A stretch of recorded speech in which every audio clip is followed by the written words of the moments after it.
Welcome to Manifest Like a Powerhouse, where science-backed tools meet proven results and manifestation becomes a clear, repeatable process so you can create the life you want with confidence. Let's dive in.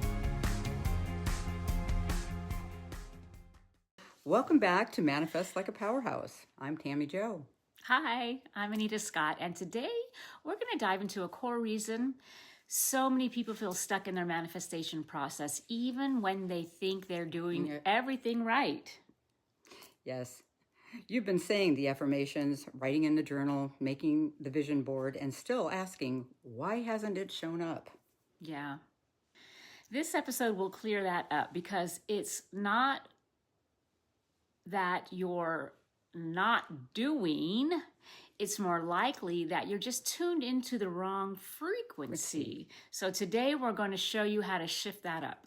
Now, that sounds great, doesn't it? Yeah. I need to be reminded of that sometimes. Yeah. Let's start here. The most common myth in manifestation is that positive thinking is the key. And people think just think good thoughts and things will magically appear. Yeah, for sure. Absolutely. Your thoughts do matter, but here's the key. If you're repeating affirmations that you don't actually believe, then the energy behind it isn't aligned. So manifestation isn't about saying the right words. It's really about believing you are worthy of calling in what you want. You have to believe that you deserve it and your worthiness. Yes, the power of belief, Yeah. Right? And going a step further, for quicker manifestation, you embrace the energy of already having it. I've got it. What does that feel like?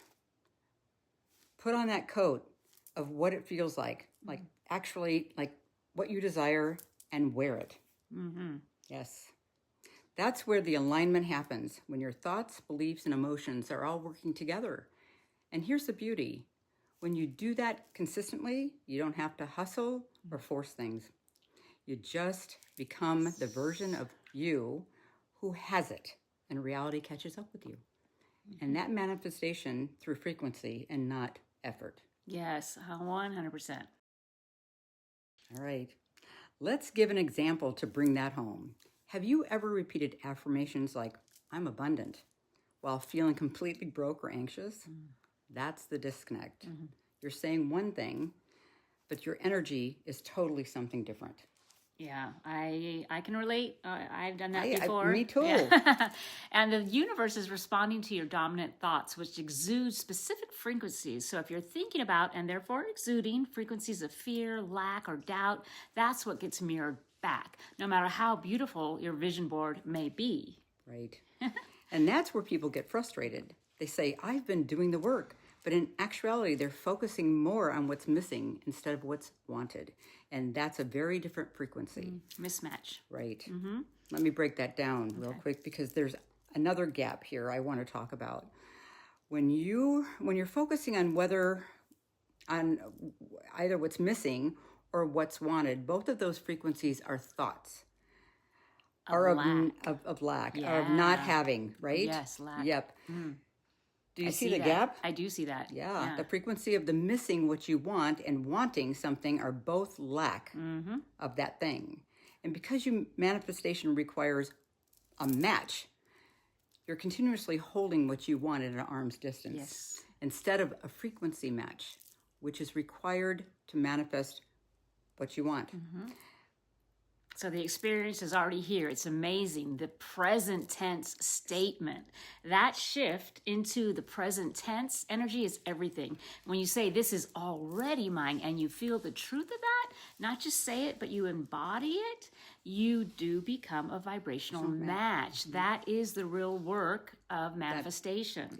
It's never about chasing or wishing or hoping, because those thoughts and feeling have a frequency of desire, or better said, of not having.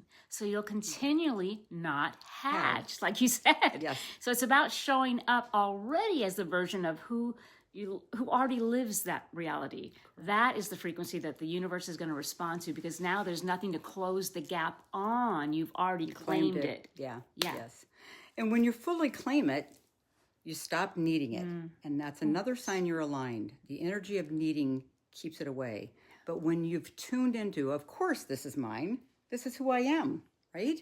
Yep. It's the universe responds to that with certainty, with evidence of it. Yes. Correct? Yeah, absolutely. Yes. Yeah. So I want to take a moment here to pause real quick. Okay. Because that's a major distinction. Yes. Certainty and entitlement are just not the same thing. No. Certainty is grounded. It's knowing that your alignment makes it inevitable. It's this inner peace. While entitlement, on the other hand, is ego-driven. It's rooted in fear and scarcity mindset. Correct. Yeah. Yes. And that's an important distinction. And certainty is magnetic. It's what collapses time because you're no longer trying to manifest from a place of effort, but from an energetic truth. You embody the outcome, so it has to come and meet you. Well said. Right? Well said. And here's what's beautiful. The more often you practice that state of mind, the more natural it becomes. But make no mistake, it does require consistency. And that's why in my books, I call it conscious creation. Right. Because this isn't a passive thing. It's not about wishing or wanting or waiting. It's about choosing over and over again, choosing the thoughts that support what you want, choosing the energy that matches your future, choosing to return to alignment, no matter what's happening around you. Yes, conscious creation means you're not reacting to your current reality, you're generating a new one.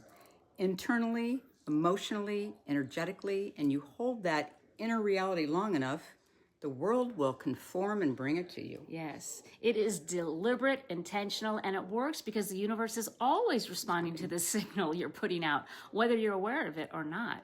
So the real power in becoming aware is when you start creating on purpose. So let's talk about how to actually do that. Okay.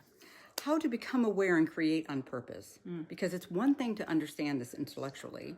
I do that well. But it's practice that makes it real. Right. Right? Yeah. Who do you want to be? Yeah. Embrace that. Exactly. So let's break it down. It starts with awareness. Step one is catching what you're emitting through your thoughts real time. And how do you do that? Here's how I do this. I check in with myself throughout the day many times, and I ask myself, what am I feeling right now? And what's great is your feelings are your GPS. They are telling you moment to moment what you're thinking about. You feel the way you do, happy, sad, mad, ecstatic, because of what you're thinking about. So if you're feeling expansive, light, excited, or peaceful, for instance, you're thinking positive thoughts. And if you're thinking or you're feeling anxious, heavy, resentful, or stuck, it means you are thinking negative thoughts and therefore exuding negative frequencies. So when I tune into how I'm feeling, I just get curious. I'm not criticizing or judging myself. I just notice how I'm feeling, and then I tie that to what I've been thinking about. That is the feedback loop. Your emotions are your signal, not a setback. And here's something you should know if you don't already.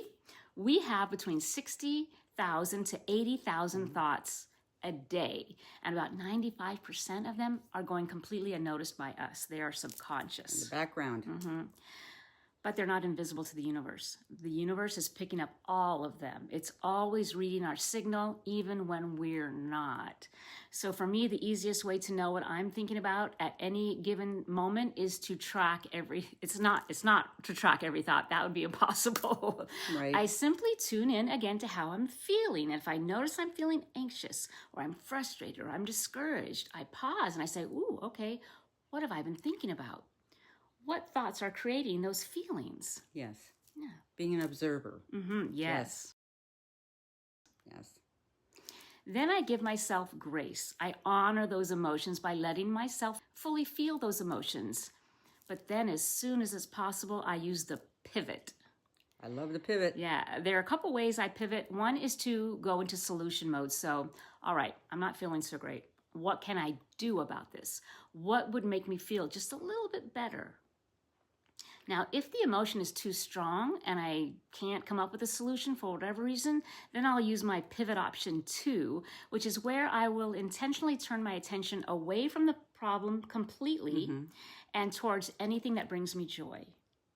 So that's how you too can use a pivot. It's simple, but it is potent, because shifting your focus, even for a few seconds or minutes, is going to shift your frequency.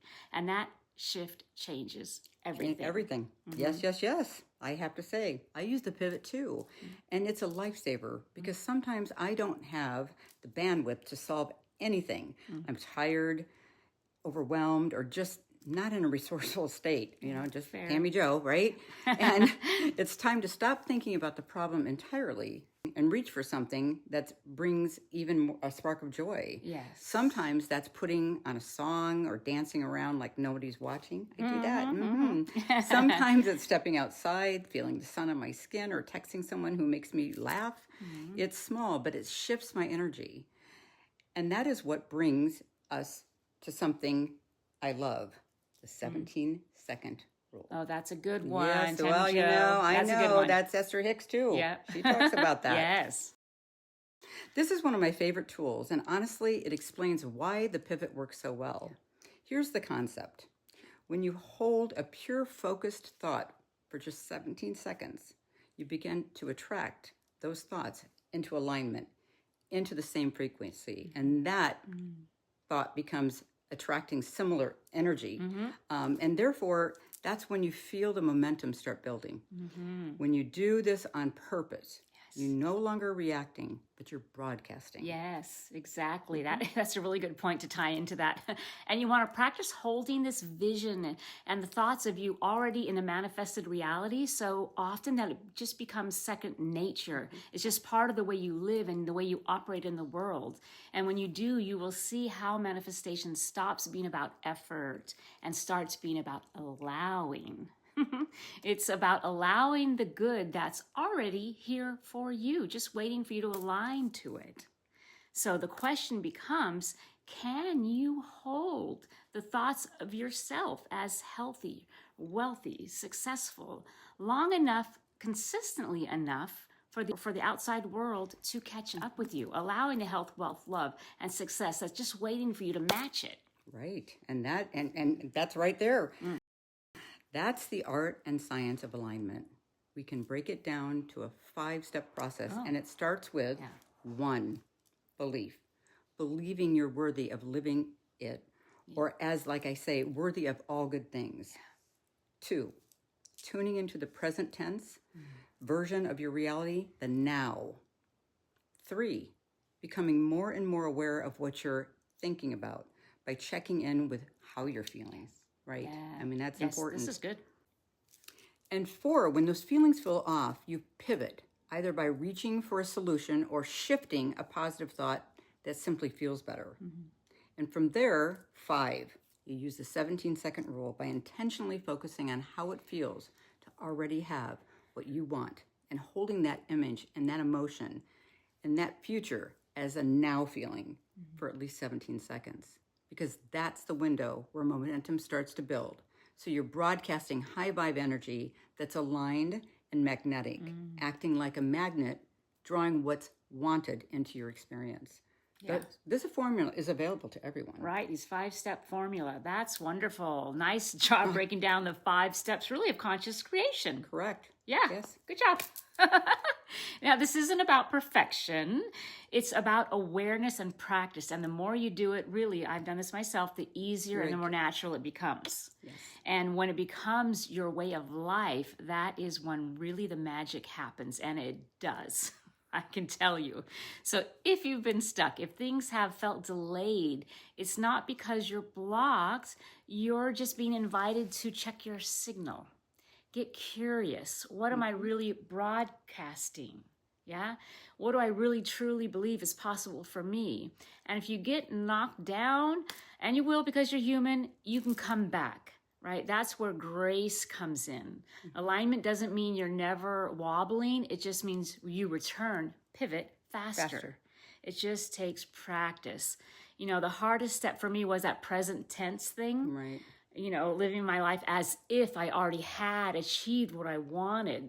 Since I never had the big house or the family or the money or the career, just like we were talking about, how did I know what that actually felt like? Yeah. Well, that makes sense. That can be a hurdle, too great for some to cross. So I have a practice that's been a game changer for me, rehearsing the result. Not just visualizing, but emotionally rehearsing what it's like to have the thing. What does it feel like to my body? What thoughts am I thinking? What decisions am I making in that version of me? Right? Yeah. Embodying that manifestation, because when you feel it, your nervous system starts to believe it. It believes it's real. And when your nervous system believes it believes that it's real, it's only a matter of time when life reflects it to you. When it shows up, when it manifests. Exactly. Yes. That's the word. So let's just say this clearly. If manifestation hasn't been working for you, it is not because you're broken or doing something wrong. It's probably because you're trying to create from a frequency that doesn't match your outcome. That's it. Yes. And that's not a flaw. It's a clue. It means there's just a shift to make. And now you know how to make it.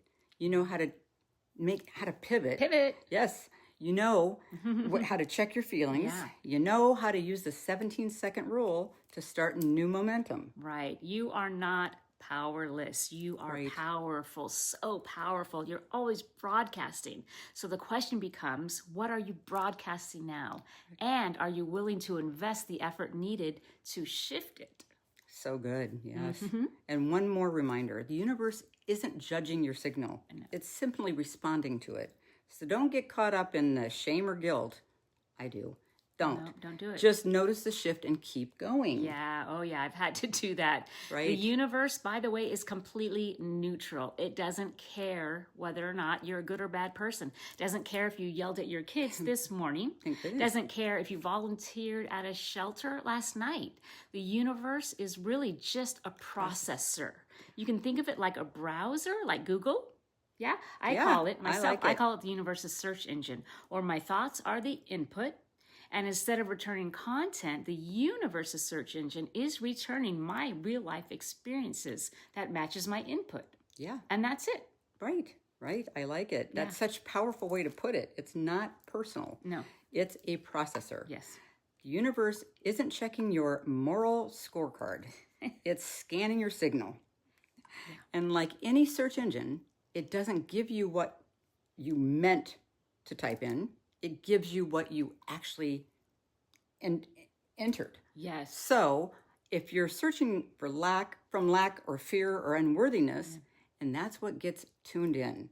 So when you start to shift your input, something, that you put, when you put it in, it'll start showing up. Yes, absolutely. The abundance, that's it. The universe is just responding to your input, like you said. And hey, this is actually the perfect time for a shameless plug for my book, The Science of Attraction. Yeah. If you're loving what we're talking about, the book dives deeper into how your thoughts act like search terms and how they literally return your reality. It's science, and it's all about understanding the mechanisms, the mechanics behind manifestation, so you can become a creator and put your life experiences, bring them on purpose. And it includes a manifestation roadmap that outlines the exact steps we're covering here. Plus, it's filled with other practical exercises that help you internalize and apply every concept so it sticks. They're brilliant. So it works.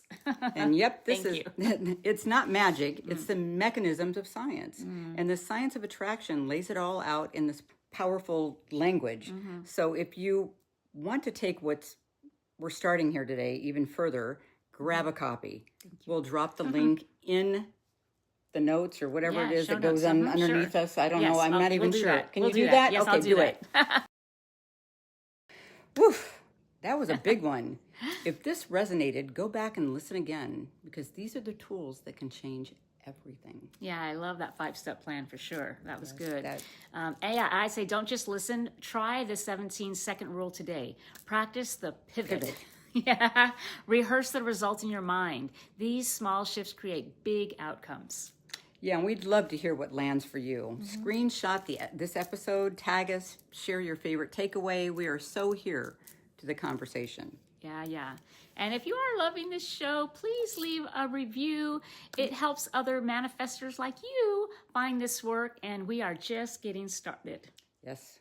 Next week, we're diving into, what is it, 55? Yes. Life after 55? Oh, yes, exactly. The top down, I Yeah, know. well, There's life another is just, powerful. Life is just starting. If Thank you're goodness. 55 and over, right? Yes. So until then, stay aligned, stay powerful, and manifest like a powerhouse. Bye. Bye. You've been listening to Manifest Like a Powerhouse. Follow and subscribe for more tools, more clarity, and next level results, so you can stop guessing and start manifesting like a powerhouse too.